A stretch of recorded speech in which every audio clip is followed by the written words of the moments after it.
Dear students, आज हम discuss करने जा रहे हैं इनडिस्टिंग्विशेबिलिटी ऑफ पार्टिकल्स।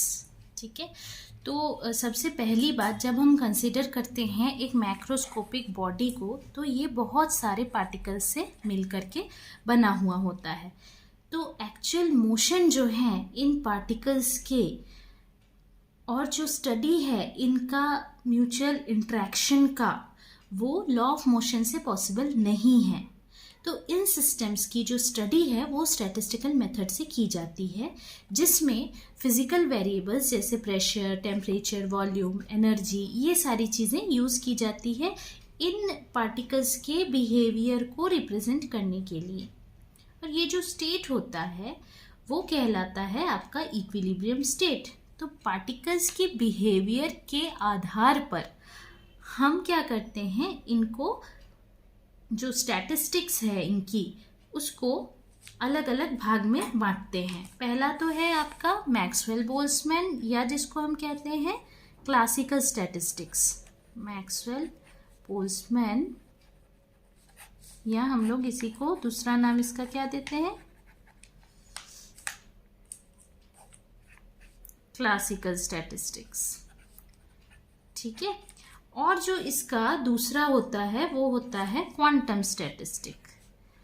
तो क्वांटम स्टैट और क्लासिकल स्टैट, ये दो भाग में इनको बांटा गया है। ठीक है, तो मैक्सवेल बोल्ट्जमैन या क्लासिकल स्टैटिस्टिक्स हम जिसको कह रहे हैं, इसमें हम क्या एज्यूम करते हैं कि जो पार्टिकल्स हैं वो आइडेंटिकल हैं लेकिन डिस्टिंग्विशेबल हैं, सेम है लेकिन हम उनको अलग कर सकते हैं। तो जब सेम है और हम उनको अलग कर सकते हैं, तो एक न्यू माइक्रो स्टेट पार्टिकल के इंटरचेंज से हमको मिल सकता है। अगर हम दो सेल ले रहे हैं और उसमें इंटरचेंज कर रहे हैं पार्टिकल्स को, तो फिर आसानी से हमको नया माइक्रो स्टेट मिल सकता है, जबकि नंबर ऑफ पार्टिकल्स जो है वो सेम रहेंगे। ठीक है, जो स्मॉलेस्ट पार्टिकल है किसी सिस्टम का, वो क्या होता है आपका मॉलिक्यूल या एटम। तो गैस के जो मॉलिक्यूल्स हैं वो सेम होते हैं, लेकिन वो एक दूसरे से अलग अलग होते हैं एंसेंबल में, तो उनको आसानी से हम डिस्टिंग्विश कर सकते हैं। तो अलग अलग गैसियस प्रॉपर्टीज़ जो हैं, जैसे वेलोसिटी हो गई आपकी, स्पीड हो गया, ऐसे ही ट्रांसपोर्ट फेनोमेना हो गया, ये सारी चीज़ें जो हैं वो मैक्सवेल बोल्ट्जमैन स्टैटिस्टिक्स से आसानी से एक्सप्लेन की जा सकती हैं। ठीक है, दूसरी बात, क्लासिकल स्टैटिस्टिक्स में जो पोजीशन और मोमेंटम है पार्टिकल का, उसको हम प्रिसाइसली मेजर कर सकते हैं। तो जो आपका फेज स्पेस है उसको हम छोटे छोटे फेज सेल्स में डिवाइड कर सकते हैं, और उसको उससे जिससे कि रिप्रेजेंट करते हैं क्या, माइक्रो स्टेट। ठीक है, उसके अंदर एक पॉइंट है तो वो माइक्रो स्टेट को बताएगा। और रूल हम वहाँ पे क्या लगाते हैं, dpi dqi is equals to h0, जहाँ पे h0 किसी कांस्टेंट को माना गया है। वॉल्यूम जो है फेज सेल का वो बहुत छोटा हो सकता है, और फेज स्पेस को हम आसानी से बहुत सारे, जितने नंबर ऑफ फेज सेल्स उसमें डिवाइड कर सकते हैं। अच्छा, अगर हम इलेक्ट्रोमैग्नेटिक रेडिएशंस की बात करते हैं, तो इलेक्ट्रोमैग्नेटिक रेडिएशंस मतलब कि फोटॉन्स हो गए, अल्फा पार्टिकल्स हो गए, इलेक्ट्रॉन्स, प्रोटॉन्स, न्यूट्रॉन्स हो गए। ठीक है, तो जो पार्टिकल्स हैं सिस्टम के वो आइडेंटिकल और इनडिस्टिंग्विशेबल होते हैं। ठीक है, प्रॉपर्टीज जो है सिस्टम की, जैसे ब्लैक बॉडी रेडिएशन हो गया, डिफ्रैक्शन हो गया, थर्मायोनिक एमिशन हो गया, ये सारी चीज़ें क्लासिकल स्टैटिस्टिक्स से हम एक्सप्लेन नहीं कर सकते हैं, क्योंकि जो माइक्रो स्टेट है वो अनचेंज रहेगा जब आप पार्टिकल्स को इंटरचेंज करोगे तब भी। क्यों? क्योंकि पार्टिकल्स कैसे हैं आपके, इनडिस्टिंग्विशेबल है यहाँ पर। ठीक है, तो एनर्जी डिस्ट्रीब्यूशन को डिफाइन करने के लिए क्वांटम स्टैटिस्टिक्स आया। क्वांटम स्टैटिस्टिक्स में जो स्मॉलेस्ट पार्टिकल है वो मॉलिक्यूल या एटम ना हो करके इलेक्ट्रॉन, प्रोटॉन, ये होता है, न्यूट्रॉन, अल्फा पार्टिकल, ये। तो बोस और आइंस्टीन ने एक स्टैटिस्टिक्स दिया आइडेंटिकल और नॉन डिस्टिंग्विशेबल पार्टिकल्स के लिए, जिनका स्पिन जो है वो 0, 1, 2, 3 इस तरीके से होगा। तो ये कहलाता है बोस आइंस्टीन स्टैटिस्टिक्स, और ये पार्टिकल्स जो है फोटॉन्स, फोनॉन्स, ये कहलाते हैं बोसॉन्स। फिर फर्मी डिरैक ने एक दिया जिसमें स्पिन जो है वो हाफ ऑड स्पिन यानी 1/2, 3/2 इस तरीके से होती है। तो ये फर्मी डिरैक स्टैटिस्टिक्स कहलाता है और इसके पार्टिकल्स आपके फर्मियंस कहलाते हैं, जैसे कि इलेक्ट्रॉन्स। और ये जो पार्टिकल्स हैं ये पॉली एक्सक्लूजन प्रिंसिपल को ओबे करते हैं।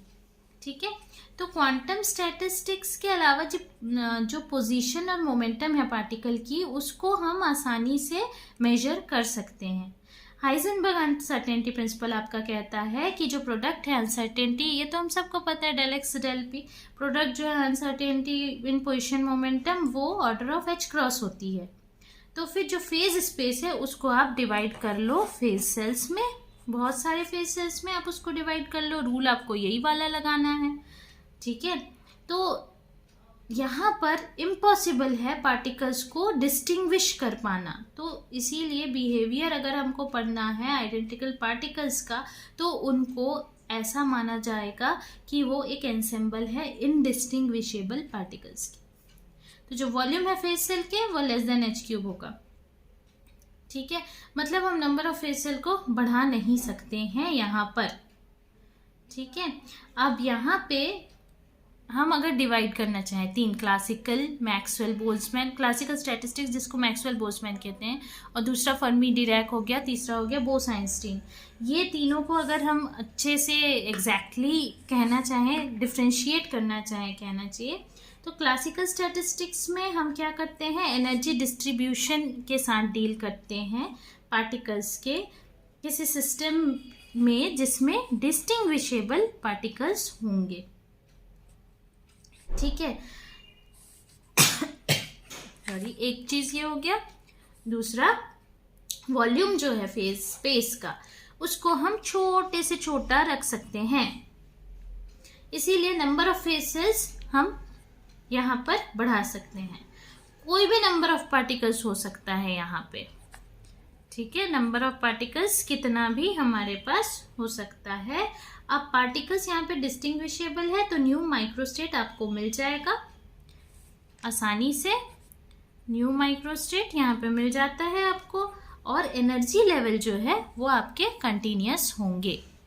आते हैं बोस-आइंस्टीन पे, तो यहाँ पे आइडेंटिकल और इनडिस्टिंग्विशेबल सिर्फ मैक्सवेल बोल्ट्जमैन है, ये याद रखिएगा, जिसमें आइडेंटिकल एंड डिस्टिंग्विशेबल पार्टिकल्स होते हैं। बोस-आइंस्टीन में आइडेंटिकल एंड इनडिस्टिंग्विशेबल पार्टिकल्स आपके होंगे।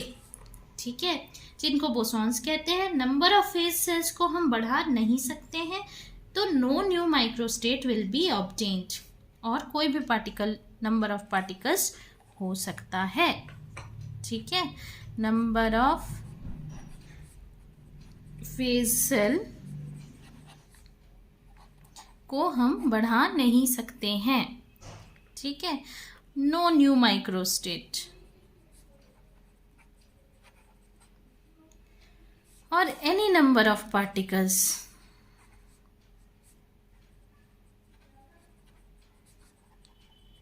ठीक, लास्ट जो है फर्मी डिरैक, इसमें अगेन आइडेंटिकल इनडिस्टिंग्विशेबल पार्टिकल्स। ठीक है, ये आई लिख रहे हैं आइडेंटिकल इनडिस्टिंग्विशेबल के लिए। स्पिन बस अलग अलग होता है, यहाँ पे फुल रहता है और यहाँ पे हाफ ऑड रहता है। ठीक है, यहाँ पे पार्टिकल्स को फर्मियंस कहते हैं। मिनिमम वॉल्यूम जो है फेज सेल का वो h³ होगा, तो नंबर ऑफ फेज सेल्स को हम अपने मन से नहीं बढ़ा सकते। यहाँ पर भी no new microstate, same number of particles जो हैं यहाँ पर can not be more than 1 particle in a cell, यहाँ पे क्योंकि पॉली एक्सक्लूजन प्रिंसिपल हमको ओबे करना है। ठीक है, तो ये डिफरेंस है इन तीनों में। तो अगर ये वीडियो आपको पसंद आया तो शेयर, लाइक, सब्सक्राइब करना ना भूलें। कोई डाउट हो इनसे कमेंट सेक्शन में पूछ सकते हैं। Thank you.